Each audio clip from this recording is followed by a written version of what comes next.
Los simpatizantes del Gazteche Maravillas volvían a protagonizar un incidente ayer en Pamplona, cuando cortaban durante 3 horas el tráfico en la Cuesta de la Brit.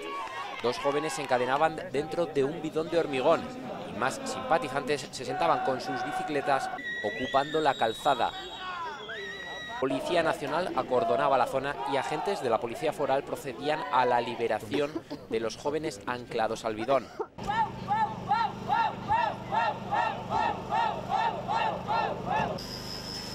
La consejera de Interior, María José Beaumont, aseguraba esta mañana que este asunto le preocupa igual que le preocupan otros tantos temas. Todas esas actividades se están realizando en el municipio de Pamplona. De hecho, por la información que tengo ayer y de anteayer también, es Policía Nacional la que atendió esos eventos y Policía Municipal. Nosotros no hemos participado como Policía Foral porque ni tenemos competencia para hacerlo ni nos corresponde. Salvo la de la protección de edificios, únicamente creo que el GIE fue requerido ayer, que es el Grupo de Intervenciones Especiales de Policía Foral, por Policía Nacional para desatrapar a los que se habían encadenado a un bidón, creo. Todo lo que puedo decir.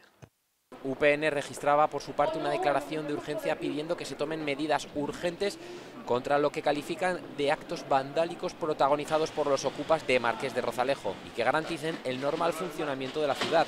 Asimismo critican el que llaman silencio municipal al respecto, ya que, dicen, el alcalde Joseba Sirón solo se ha pronunciado para criticar la actuación policial y la concejala Laura Berro aplaudió la pintada en una villavesa en favor del Gazteche.